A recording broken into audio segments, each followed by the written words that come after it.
our Bring Your Own Bot webinar. I was originally told that we're going to do a BYOB webinar, and I got really, really excited because I thought it was something else, but I'm still excited because it's Bring Your Own Bot. We're going to teach you guys some very functional uses of some AI. You can use it directly in your business right away. No matter where your seat is in the business, whether you're in leadership or if you're an employee or what your relationship is, it can help you with your vendors, your client relationships, everything like that. So with that being said, so introduce myself. I'm Jerry Sheehan, CEO of Synchronet. Synchronet, who we are an IT support provider that specializes in helping small, medium businesses with their technology with a strong focus on support and cybersecurity. So today with me, I have Tanner Sanderson, our VP. He's going to be helping us out today. And then Brianna Carnavelli, our marketing manager and IT and AI extraordinaire to help us navigate through this today's webinar. So yeah, guys, we appreciate y'all taking some time to hop on here with us today. Expect it to take no longer than 30 minutes. We definitely want to be respectful of everybody's time. But what we're expecting to cover today, guys, we're going to be talking about AI. What is AI? AI use policies and importance of prompt building, why small businesses use custom GPTs, what even is a custom GPT, live custom GPT workshop. So we're going to physically walk you guys through this, show you how everything works. And then we're going to talk a little bit about our next workshop announcement, and then like what we're planning for the future. And then we're going to have a little giveaway at the end. So make sure you stick around until the end. Those who are still here at the end will have a entry into that giveaway. So I like giveaways, Tanner. Yeah, me too. Can I be entered? So what is AI? Just starting super high level. In today's world, like AI, you're using it even when you don't think that you are using it. So you see some of these super popular brands down here. All these brands incorporate AI, but artificial intelligence is technology that lets computers learn from data and make decisions or do tasks that normally need human thinking, writing, talking, recognizing patterns. So a couple of these here that specifically recognize patterns. You've got, I'm sure a lot of people on this call have a Netflix account or a Spotify account. And Netflix actually uses it for personalized recommendations. So if you are on your Netflix and you see that little section that says like recommended for you, it's smart enough to know like what movies or shows you're watching, how long you watch them for, and your interests, your mood, stuff like that. So it'll actually recommend your next view based on like just what you've previously watched. So super cool. One of my new favorite ones that's come out is Spotify. So I've got a Spotify account. They've got this new feature called DJ. Mine's like DJX. I don't know if everybody has the same name, but that's my guy. He's pretty cool.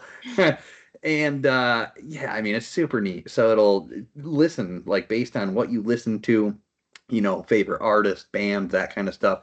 And then it'll steer you in the direction of other stuff that you might like. So, when I hop on the car, whether it's 5 minutes, 20 minutes, like I usually put on the DJ, and it changes you from sitting there listening to the same thing over and over again. Can only listen to Ozzy Osbourne for so long. So my favorite one, Tanner, is Suri that's up there because she always tells me I'm late for meetings, even though I'm not. I have 20 minutes to go someplace that may take 25. But yeah, my favorite is Google Maps when it tells Jerry where to go and get out of the office, right? Yeah, that's right. That's right. But yeah, super cool stuff. So out there, guys, I know some of you maybe just getting started with AI. Some of you folks have been, at this for a bit, but the moral of the story at the end of the day, everybody walking on this earth needs to be not afraid of AI. So please don't be afraid of it. You have to embrace it. You have to understand it. Don't bury your head in the sand and say, I'm not using AI. The point of what Tanner was just showing you, whether you like it or not, you're using AI. So you have to embrace it. And especially if you're a leader in your organization, you have any sort of leadership title, you have to take control of it.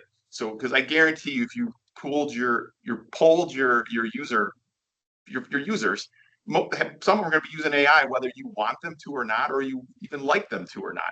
So you have to put policy and procedures behind it, and they have to know that you're watching, and there's certain framework that your company expects them to behave, within. You certainly don't want them to hook up to AI. Take your price list, dump it up there, and then the AI bot's going to use it for everybody else's price list that does the same thing that you do. So like you have to put some framework around it. So we do have an AI acceptable use policy that we definitely can get out to you guys. We're going to share an email address towards the end of the webinar. Just hit us up on that email address, and we'll be glad to share that acceptable use policy. And it's something that you really want to put in your HR pack. So when you're onboarding employees, this is just like filling out your W-9. Like this is something they have to fill out and get after it. Okay. So with that, we can start diving into ChatGPT. And like Tanner said, this is a first part of a series of webinars and workshops that we're going to be doing. We started with ChatGPT because it's one of the most familiar ones. A lot of people are using it right now. If you aren't, don't be scared of it. A lot of people are using it as their Google 2.0. So instead of going to Google and typing in, a question, they'll go to ChatGPT. And instead of it giving you a list of links to look through, it's going to summarize the best answer for you based on what you put into it. So ChatGPT, like technology goes through a bunch of changes, they just revamped a lot of their pricing and that sort of thing. So I just wanted to cover these really quick so that you guys kind of understood what the free plan does versus paid versions. The free plan is great just for casual use. There are some limitations on it. It's not going to have the memory that the paid versions have. It'll remember things like your name or maybe even your industry or business that you're in, but it's from chat to chat. It's not going to remember a whole lot. That's where the paid versions come in. They hold a lot more of that memory and can pull from a lot more of the chat history that you give it. You can also import more documents into it to feed it more knowledge. So there's less restrictions on that part. Hey Bree, is it gonna remember my wife's birthday? Probably not. I don't know. I mean, it will, but probably not. Should but probably leave that to you. Yeah, probably. No, one thing that you guys want to remember particularly is you need to set privacy settings so you don't share back to the entire group of whatever AI you're using. So you have to be careful when you sign up for these accounts to go ahead and tweak that. And we're going to show you that later so you can see how to do that. Yes, we'll go over those privacy settings.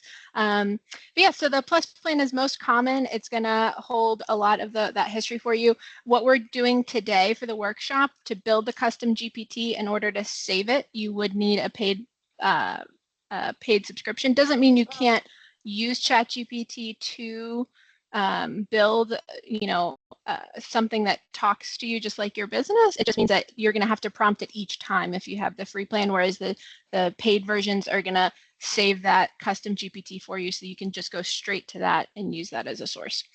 Then there's also enterprise plans that a lot of companies like to use. It gives you just a little bit more restriction on what people can access and incorporating it into your business.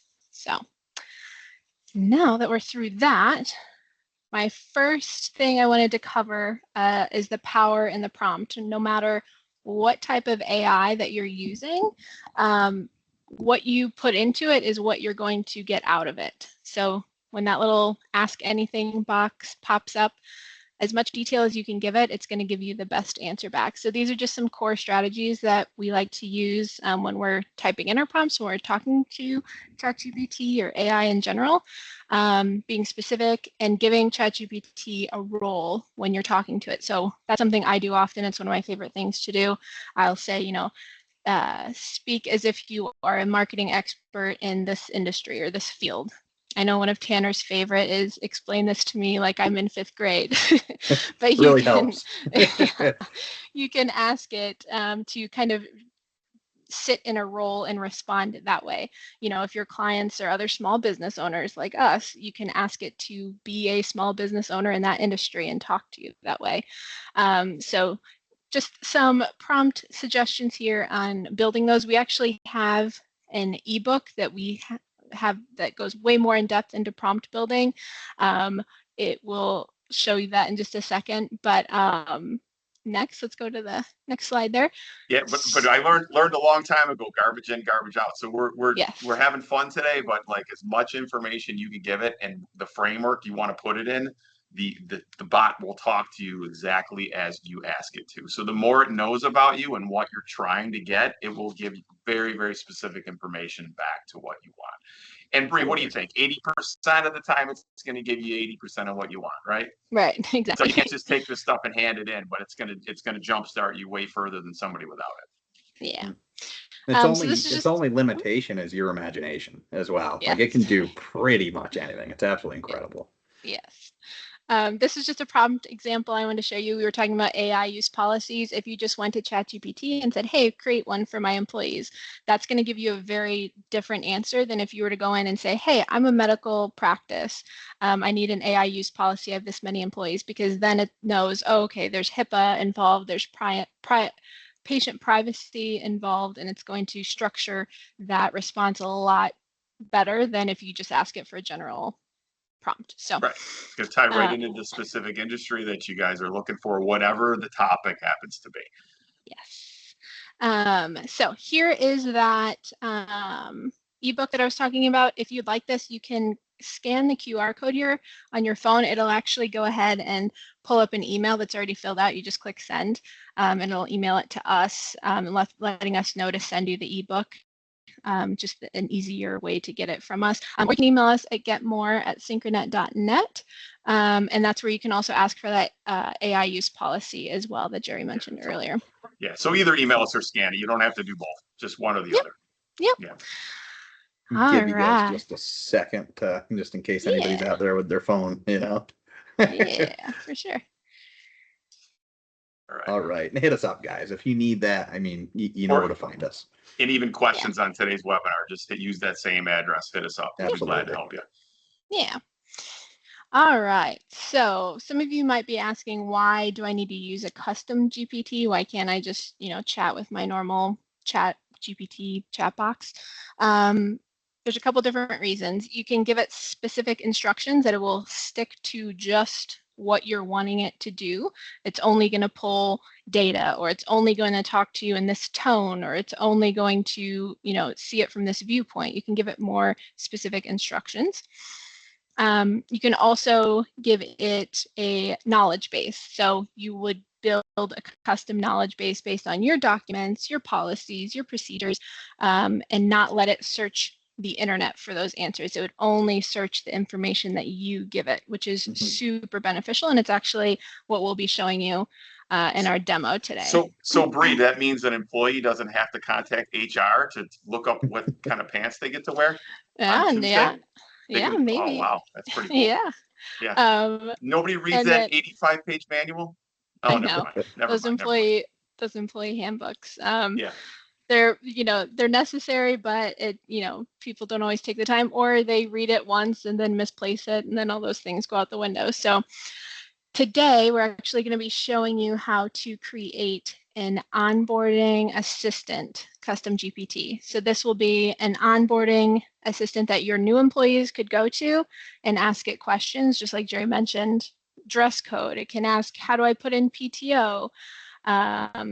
That sort of thing. So we will go ahead, and I'm going to share my screen and kind of walk you through what that's going to look like. And again, here, this is the onboarding assistant. It's also key about what you're going to be putting into this custom GPT. So for this case, we're going to be putting in things like policies, procedures, PTO. We're going to put in a list of our employees and their extensions, their roles, and that sort of thing. And just for fun today, we just started a new fictional business. We now have a brewery. It's called the Rusty Anchor Brewery right here. I knew it was BYOB for a reason. Yeah. So I actually worked with ChatGPT to create this fictional company and give me this data so that we can plug it in today, and kind of show you guys how you can implement this for your small business. Well, not a brewery. We're going to show you how to implement like the HR assistant. Unless you really want to do a brewery, that's all good. And this is just one small example, guys. I mean, like I said earlier, your imagination. So. Yes. All right. Perfect. Okay. So before we get into the custom GPT, I just wanted to go over some of those settings that Jerry was talking about. So when you are in your GPT account, you're going to come down here and you're going to click on settings. And it doesn't matter what type of a subscription you have. This covers all subscriptions. Yes. So we're going to look at security, we're going to look at data controls and personalization. So first and foremost, we're going to go to the security tab. And Jerry, how important is multi-factor authentication? It's a drum we've been beating for many years, but it's super critical. So any application that anybody's using, and please tell your friends, your neighbors, your dogs, your cats in your neighborhood, please use two-factor or multi-factor authentication for every single app you have. People want your data, they want your money, so they're going to do anything they can to steal it. And the best way to combat that today is two-factor or multi-factor. So please do that. Yes. So you'll come in here, you'll turn on that multi-factor authentication. Super important. Next, we're going to look at data controls. This is another concern a lot of people have. You know, my information that I'm putting into ChatGPT, where is that going? How is it getting used? No matter which version, whether it's free or paid, you should have the option to turn off the improved model. And what this does is it will not allow ChatGPT to use your content to build or train their models. So that's another important. So look, guys, the model is the engine that answers those questions. So if you're going to feed the model, it makes that model smarter. So you don't want to use your private information to feed the model, essentially. Yeah, we'll let the other people do that. Yeah, right on. That's exactly right. All the people that aren't here today won't know that. Yeah. Lastly, I just wanted to touch on personalization tab and the memory bank. I do like to keep the memory bank on because it just helps. What that means is it's going to reference all the chats that you have within ChatGPT. It's going to remember those conversations. For instance, since I do all of our marketing, it's going to remember which webinars we did, and it's going to remember our tone of voice that we use in our LinkedIn posts and that sort of thing. So I like having it on, but it's important to know that you can also manage those memories. So if you notice that ChatGPT keeps bringing up or suggesting things based on something that maybe wasn't relevant that it did remember, you can come here to manage. It's going to pull up your memories and you can delete them from here and edit it from here. You can also add to it. So I just wanted to touch on a couple of those, especially the security features within ChatGPT as a whole. But let's go ahead and look at custom GPTs. So over here on the left-hand tab, you'll see GPTs. What y'all been waiting for, here it is. Yeah. So ChatGPT does have pre-built GPTs that do specific things, which is great. But obviously, it's not going to be tailored to your specific business. So that's why we're going to go ahead up here into the top right. We're going to click Create. So I do have a full how-to step-by-step document that will go out when this recording goes out so that you guys will be able to copy and paste these same prompts that I'm using today and create this for yourself if it's something you want to build. But for today, for me just showing this really quick, I will be just copying and pasting from the sheet, but you guys all will get a copy of it. So when you create a new GPT, a custom GPT, you're going to have two tabs. If you don't really know what you want to create just yet, you can actually chat with ChatGPT in here, and it'll help you kind of brainstorm and tell you the process for creating what you're looking for. But because we already know exactly what we want to do, I'm going to go to the Configure tab, and we're going to give this ChatGPT a name. We're the Rusty Anchor, and this is our employee onboarding assistant. Next, you have a little icon here where you can upload either your logo or there's this Use DALL-E. This is an image generator. So because we're a fictitious company, I'm going to go ahead and let it create a little icon for me. And then while it's doing that, I'm going to give this a description. So this is what's going to pop up. And then what's great is over here, you have a preview of what you're building. So this is what the employee or whoever is using this custom GPT is going to see. So this is, says, you made us an anchor. That's awesome. Yeah, perfect. Next step, we just got to get some hats with that logo, Jerry. Right? That's right. Yeah, we're building business right here. So ask me anything about policies, procedures, contacts, and workflows. So next, we're going to go down and we're going to give it some instructions. So this is what we want this GPT to do. So specifically for this onboarding assistant, we want it to answer questions about policies and procedures. We want to give short, direct answers. A big one here is if we want to tell the GPT, if you don't know the answer to this question, tell them to reach out to HR or, whoever, whatever point of contact. Important. Yeah. Super important.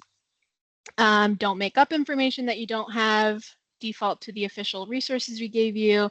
And then obviously we want to be nice to our new employees. So use a friendly and supportive tone. So from there. That's probably where the 20% comes in. Like I said earlier, it's about 80% correct. Like any of these AIs, like they want to help you so bad. Just like what Tanner said earlier, you could be on Netflix and it's like, why in the world did it, 100%. Why is General Hospital popping up in my to be watch list? Because it's guessing and it's not clearly not correct, but that's where we don't want it to guess. So that's why you can't just hand something in. You have to make sure it's right. Yeah. And if you're ever, like I said, trying to build something that you're not 100% sure of what that's going to be yet in a custom GPT, just talk to ChatGPT. It could literally build it for you if you really needed it to, but it's going to give you the specific instructions that it needs in order to give you the best output. So don't be scared to talk to ChatGPT about ChatGPT. But next we have our conversation starters. So these are just some bubbles that are going to pop up down here, giving some prompts for whoever's going to be using the GPT. So we'll say, what's the process for requesting PTO? Obviously, because we're seeing that, we're going to want to know who handles,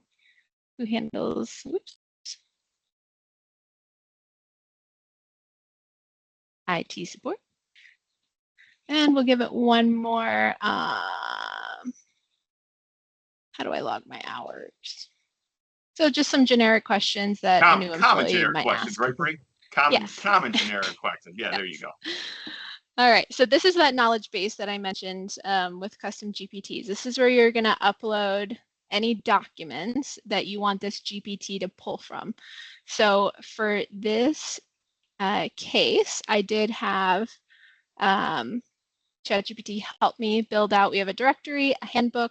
We have our phone call scripts, our internal contacts, our PTO policy, and our operations here at the Rusty Anchor. So I'm going to go ahead and select these. And they're no short one page, right, Bree? They're about a billion pages. Yeah, right. Yeah. And a lot of you probably already have these documents created, but if you don't, again, feel free to go to ChatGPT. You can even say line by line or question by question, please help me build this policy for my employees. And it can at least give you the framework that you can go in and customize it to your business.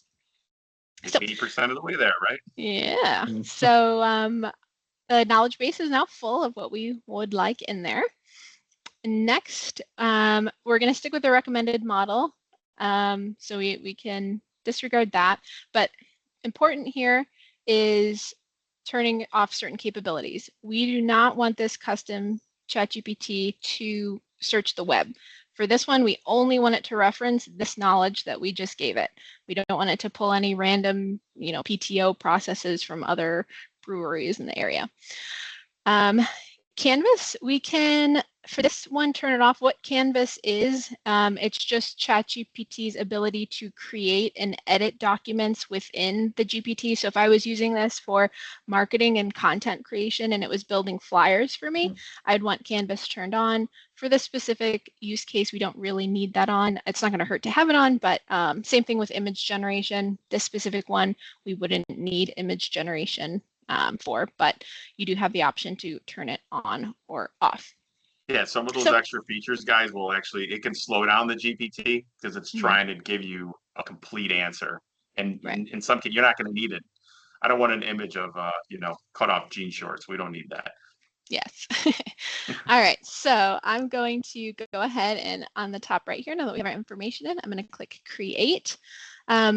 The access here, you can have it by invite only. I'm going to do it as anyone with a link so that I can put this as part of maybe my, new hire, their first email they get. They have a link to this GPT or where they know that they can come to answer any or ask any questions. That's right. So anyone with a link, update that, and we'll let that save, and then we will demo some of the questions.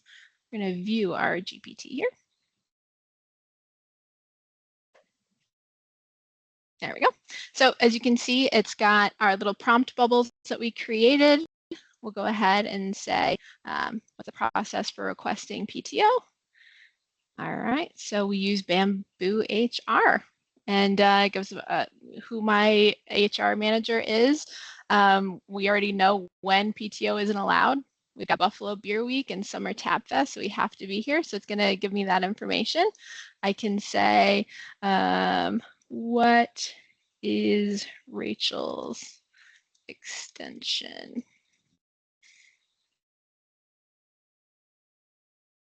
Searching those documents, choose extension 204. I can pick up my phone and dial it. She's a good one to know. She's the brewer, assistant brewer. Yeah. I can say my computer isn't working. Who do I contact? Synchronet. Look at that. They already have an IT company all set up. So we got Synchronet's phone number, support desk, and this employee knows exactly where to go. So obviously you would customize this with your policies, your procedures, but this could be so much more than just, an onboarding assistant.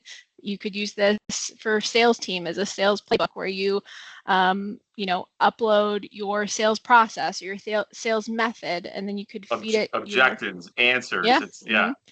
You could feed it your phone calls and say, against my sales book, like, what could I improve on? If you're an industry, you have lots of products, you can upload, your SKUs and your warranties and be able to search that database strictly within ChatGPT. If you have those endless Excel sheets that you're always having to look through. So it really can be used across any facet of your small business, whether you're a service or sell products or anything like that. So the limitation is the 4 inches between your ears. Yeah, yes. Whatever you can think of, it can do it for you. Yes, 1,000%. So I'll send it over to Tanner just in case if we have any questions. Absolutely. Let me try to get this to present back in Teams. Sometimes it's funny when somebody else is sharing their screen. Give me a second here. Yeah. I know our next slide is our Q&A. I do see a question in here saying that they recently learned that GTP5 tends to give more accurate responses when the prompt includes a threat. Is that true? That's very funny. I'm not 100% sure. The biggest thing I know, GTP5 was a bit controversial there for a little bit. A lot of people were upset that it was taking a lot longer. I know it goes a lot more in depth and goes into like a more robust answer than 4.0 did. I do find myself switching back to 4.0 sometimes because 5 just takes a little while. I agree. But I don't know if I don't know. I don't know if I would agree that you I'm should not threaten sure AI if right now. If the person who put that in, because it shows up as unidentified, but if the person who put that in give us more details, we probably could give a better answer. But a threat means, I don't know if it means you better give us the right answer. If it's not the threat, I don't know. Like if this is the last time I'm going to ask you this question, yeah. So. Yeah, but yeah, I mean, right now today, as of this exact moment in time, I feel like the 4 runs a little better than 5, but that's just this guy's opinion. I mean, it runs just a touch faster. Yeah. Till they get the kinks out, Yeah. 100%. But yeah, guys, we want to open this up to a Q&A. So I see a couple of people throwing stuff in that chat. We'll definitely get to those questions. But current clients, anybody that's currently using us, I mean, obviously feel free to reach out to us. We'll answer any questions you guys have. People around this call that are not clients, still reach out to us. I mean, we're not going to let you suffer. If you have questions, we definitely want to make sure that we're answering those questions for you. So if you've made it this far, you're going to be entered to win that $100 gift card we were talking about earlier. We're going to pick the winner right after this call. So we'll reach out to that winner. We'll make sure that you get your card. Does anybody have any other further questions? And then the person put a follow-up in here. What I would suggest to you is if the person had clarified that question, they don't want false information. So you would want to build a custom GPT and basically do what Brianna showed. So you have to tweak it that you want the correct answer and you don't want it to guess. All right. And then Melissa's asking about Copilot. Does Copilot have same capabilities as ChatGPT? My Copilot assistant, and I tried to create. Doesn't seem like it remembers the handbook that I uploaded. So it's funny you asked that, Melissa. I mean, short answer, I'll let Bree give it to you. Long answer is our next workshop is actually all on Copilot. So today was specifically ChatGPT, but like Bree, go ahead and take over. Yeah, so we started this series with ChatGPT, like I mentioned before, because it is one, it's got a pretty good ease of use, and it's more generally used right now. We do have some really exciting things coming up with Copilot, especially for our current clients that we're already working on, and maybe we can talk one-on-one with you, just trying to see what about Copilot, why it's not remembering, but it might be able to just give you more structure on how you're feeding it those memories and how it's connected to your environment. But huge things coming for Copilot in the next workshop. It's very exciting. So yeah, the big difference between it is, ChatGPT is obviously not Microsoft. So it's a completely, this disparate application. So it sits all by itself. So any information that you put into there, you have to pull that back and put it into whatever else. So if you're using Copilot, Copilot's obviously a Microsoft product. So it ties tightly with your 365, your email, and all the other stuff that you use, whether it's SharePoint or other things. So you can literally tie all that stuff together. And the privacy is a little bit more controlled within Microsoft. You do a little less tweaks, but you still have to tweak it and have a little bit of a grain of common sense when you use it. But there's probably a setting or something that you might have off. That's why it's not quite remembering everything, or you might not have the proper licensing in place. Absolutely. But yeah, guys, reach out and we'll definitely help you out. We're right up on that 30-minute mark that we talked about earlier. So I just want to end with this. Like I said earlier, we're going to reach out to the winner. Everybody's going to be put into a randomized generator, and we're going to pick the winner that way. I just did it, Tanner, while you were talking. I went ahead, I used ChatGPT. I fed it our list of attendees, since we have quite a few on here right now, and asked it to randomly pick a name. So do we have a drum roll? Do we have a soundboard or anything? I didn't know I was going to get called to the front of the stage, but no, I don't have a drum roll. All right. So our winner is Larry B. I won't say last name, so we'll say Larry B. We'll reach out to you directly, Larry. I have your email address here. He knows how to find us. I know who that is. He knows exactly where we are. Just come down to get your winnings. 100%. And guys, there's a QR code here to our LinkedIn. If you're already following us on LinkedIn, you know that we'd like to have a little bit of fun. So follow us on LinkedIn, please. It definitely helps us over here. You'll get updates on our next webinars, what we're doing. And we've got some pretty fun videos that I think are going to be coming out here soon that Jerry's featured in. So they're having me do more stunts, so it's 100%. Yeah, I'd like to have some fun, but we appreciate everybody hopping on here. We hope this was very helpful to you guys. Thank you. And we'll see you around. Stay safe out there. Thanks, everybody. See ya. See you guys.